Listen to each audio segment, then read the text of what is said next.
I work nights at a 24-hour gas station on the edge of a dying town. Most of the night shift is dead quiet, just the hum of the fluorescent lights, the occasional drunk stumbling in, and the distant howl of coyotes that somehow still live out here. It was 2:37 a.m. on a Thursday when I heard the phone ring. Now, this wouldn't be weird if it had come from the front desk phone, but this one rang from behind the dumpster out back. I stared at the monitor showing the security camera feed. Sure enough, the camera facing the rear lot, barely lit by a dying overhead lamp, showed a single old-fashioned rotary phone resting right there on the asphalt behind the dumpster. Ringing. No wire. No booth. Just a phone. At first I laughed. I thought someone was messing with me. Maybe kids from town screwing around. I waited for a face to pop up from behind the dumpster, laughing and running off. But the phone kept ringing. 37 times to be exact. Then it stopped. I didn't go outside. Just watched the screen for a while, and eventually someone came in needing gas and snacks. The night went on. But the next night, at the exact same time, 2:37 a.m., it rang again. Same spot. This time, something was different. There was no fog on the camera lens like the night before. Instead, there was something behind the phone. A shape. Human. Just outside the lamp's reach. Still as stone. I should have called the cops. I should have turned off the monitor. Instead, I grabbed a flashlight and went outside. The second I opened the door to the back lot, the ringing stopped. There was nothing there. No phone. No figure. Just silence and the faint stink of old oil. I turned back toward the store, and that's when I heard the phone again. But now it was inside. I turned toward the register. The phone was sitting on the counter. The same old rotary model. Black cord curled up, not plugged into anything. Ringing. 5 times. Then it stopped. My hands shook as I reached for it.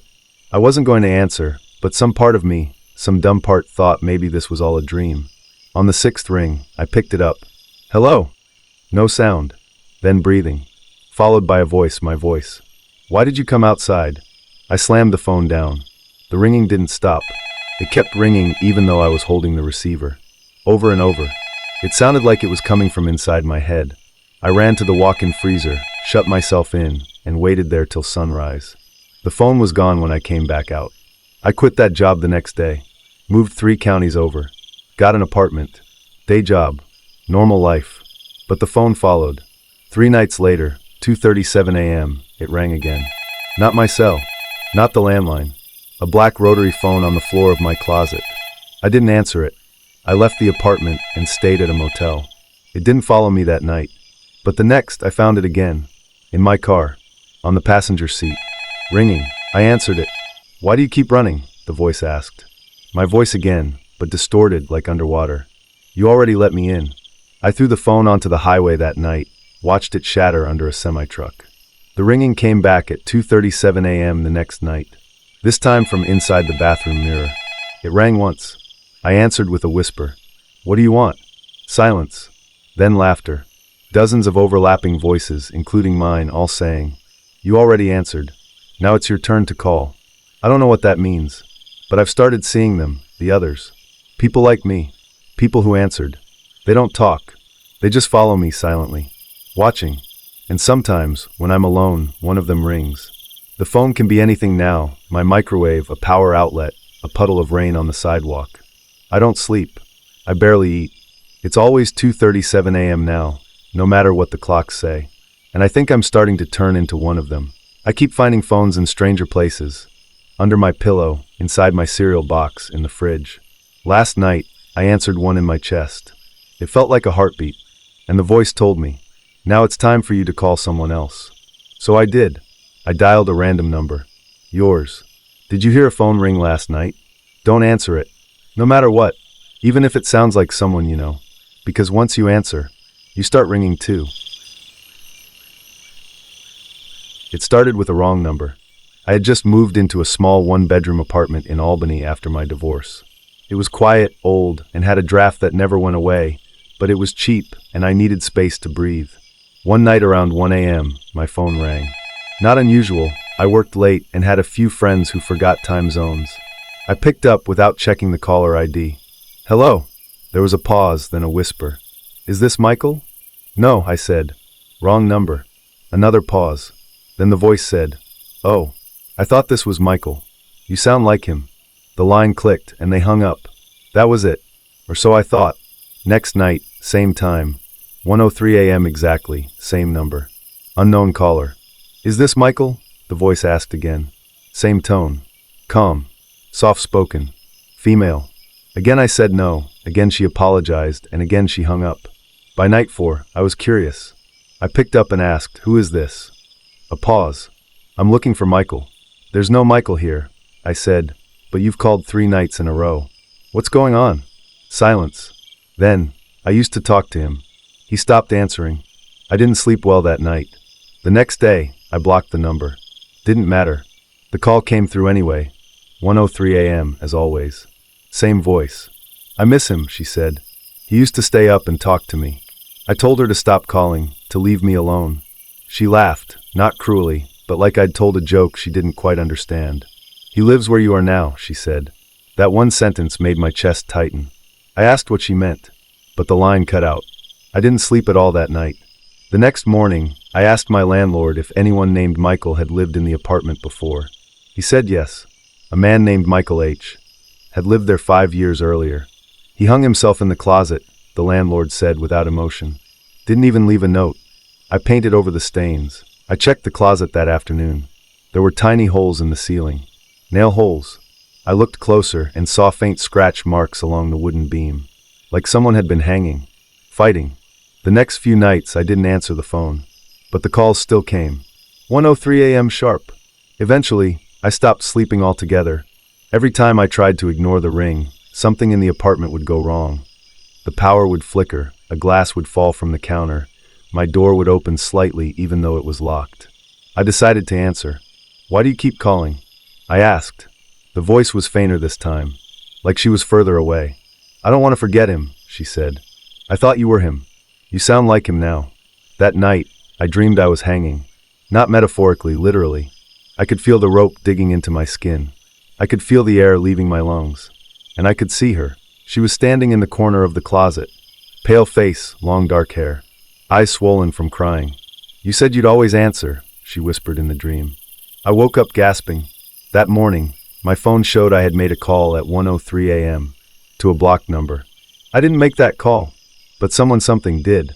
When I played the voicemail it left, I heard my own voice whisper, "I miss you too." Now it happens every night. The calls don't stop. Even if I shut off the phone, unplug it, throw it in water, it rings. And the worst part, sometimes I want to answer. I want to comfort her. I want to be Michael. Because every night, she gets closer. Now I see her in reflections. In the window behind me. In the closet, when I forget to shut the door. She just wants someone to talk to. And I think she's starting to believe. I'm the one who left her. I work IT for a school district, mostly fixing Chromebooks and resetting passwords for teachers who still can't figure out caps lock. I'm not superstitious. I don't believe in ghosts or spirits or the afterlife. I just deal with tech. But now, I don't answer my phone. Ever. Because of what happened last October. It was a Thursday. Nothing special. I was sitting at my desk doing cable management when my personal cell rang. Unknown number. I was going to let it go, but I noticed something weird. The number had a local area code, but the prefix was 6x6. That's not a real combination. Curious, I picked up. I regret it more than anything. The voice on the other end was layered. Male and female, loud and soft, young and old, all at once. I couldn't make out the words. It was like my ears were being folded inside out. I hung up. 30 seconds later, the phone rang again. Same number. But now my work phone rang too. Same exact number. At the same time. Then my desk phone. Then the classroom intercom system. Even the office PA system made a soft click, like it was trying to pick up a signal. I grabbed my backpack and got the hell out. The ringing followed me. In the car, my Bluetooth picked up the call. In my apartment, the kitchen microwave beeped at exactly the same rhythm the phone had. The fire alarm chirped, even though there was no smoke. At 3:33 a.m. that night, I woke to the sound of my TV turning on by itself. All static. Then a voice, the same one from the call, said my name. Over and over. "Tyler." I unplugged the TV. Didn't matter. It kept saying it. I ran to the phone and dialed 911. But it didn't ring. Instead, the phone said, "You already answered. Now it's your turn." Then it hung up on me. The next day, I smashed my phone, burned it in the sink, threw out every digital device I owned. But at 3:33 a.m. that night, my doorbell rang. When I opened the door, there was an old black push-button phone sitting on my welcome mat. No cord, no number, just the phone. I left it there, but when I woke up, it was next to my bed, ringing. I broke it. That night, I heard a call coming from inside the walls. I started digging, researching, found an old forum thread from 2009. Title: 701-6x6-0666, the call that ends you. It was mostly dismissed as a prank, except for one user who posted a screenshot of their phone receiving that exact number. Their last message? I didn't call anyone, but now my mom is screaming in the basement. No follow-up. No more posts from the account. I tried messaging them. The message bounced. Account disabled. Then out of nowhere, I got an email. No sender. No subject. Just a message. You sent the call forward. You are free for now. And that's when I realized. The call, it's like a virus. A curse. It latches on until you pass it to someone else. Not just answer it. You have to get someone to answer it after you. That's the only way to break free. So yeah, I did it.